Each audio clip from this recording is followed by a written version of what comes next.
Welcome back to the campus of Holy Family University. You just saw Philadelphia Soccer Club take home the EPSL Delaware River Conference Championship. So, Coach, just the start of that game, you looked happy to let Oakland keep the ball in their half. Didn't really have a high press. Was that part of the game plan? Was that just trying to settle the nerves? Tell me more about that decision.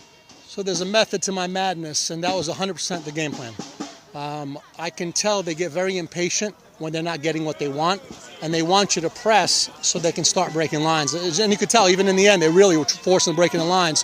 So our goal was to let them have that ball up top, not get tired because we knew it was going to be hot today. So we wanted to make sure we conserved our energy. We wanted to keep our starters in as long as possible. And it was to let them make the mistakes. And that's how we got them. In the end, we got them with the mistake on that counter. That was it. Hey, Coach, so, Daniel St. Paul's been in goal for you guys all year. And the final comes up.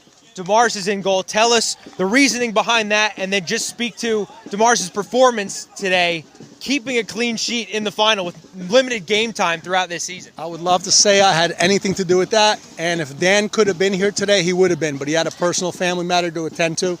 That was priority. So we gave the nod to Alex, and, Alex has a gift. He's a great shot stopper. We didn't see much of that today because we didn't give him a lot of chances, but he is a really fantastic shot stopper. Where he lacks more, where Dan's a little better is with the ball at his feet because he's a little bit younger. He's still learning a little bit of that game. And so we just try to tell him, anytime the ball comes back at your feet, let's get it out quickly, move it out early outside to the wing backs, and let them take it from there. So we try to keep the ball off his feet and just let him do the work with the stops, with the stops. So Jay Richmond's been your main man all year. I'm not sure exactly what happened, but he went down with an injury incredibly early on in this game. And you could see he was kind of carrying it throughout his time in this match.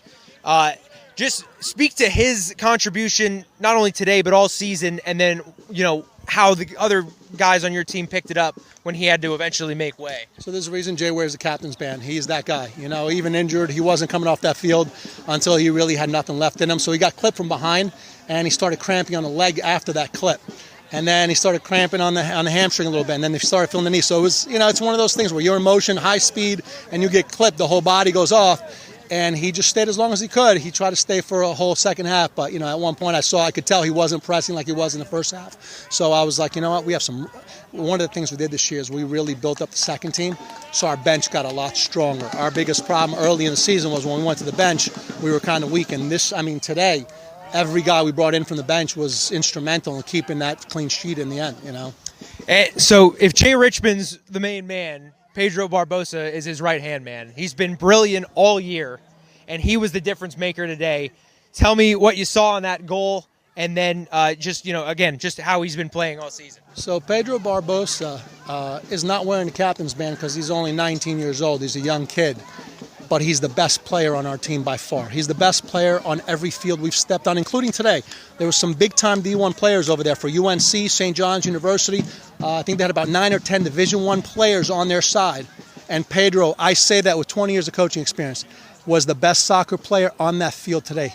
Hands down, not even close. And he's been the best soccer player on the field. He's a gifted kid for the sport. So he's the engine, right? I feel like Jay is the brains of the operation and Pedro's the engine. You see him. He's got that motor. He went 90 minutes almost every game this year. And if you take him out, he gets upset because he doesn't want to come off the field ever.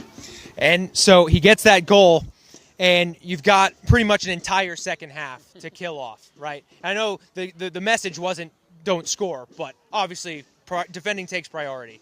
And just speak to how your team weathered storm after storm after storm. And I don't know how much stoppage time we ended up playing, but another almost 10 minutes of stoppage time on top of that. Just speak to the defensive effort. It was over 8 minutes stoppage time, so we played more than 45 minutes with the bus parked.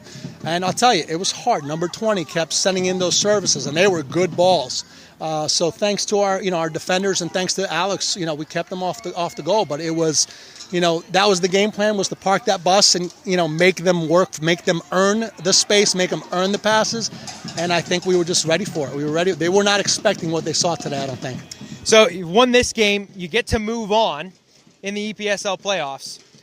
Just speak to, is there any difference in the game plan going forward? We obviously don't know who you're going to play yet, but just what's the message of this team as you advance into these EPSL playoffs? So the most important message now is commitment, because as you get deeper into the summer, people's, personal plans get in the way, because this is not a full-on professional team. These guys aren't getting paid to be here. So it's just having them stay committed through the playoffs.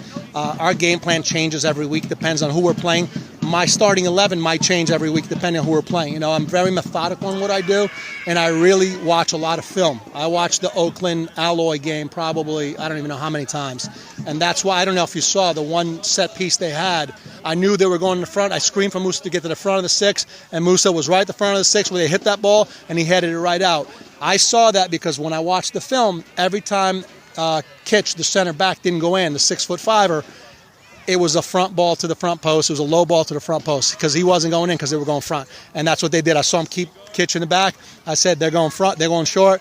Musa, get right in front of that 6, the ball right where we taught him. I mean, this was all really, I almost say this was like we dress rehearsed so much that this was all just, we knew we were going to win today.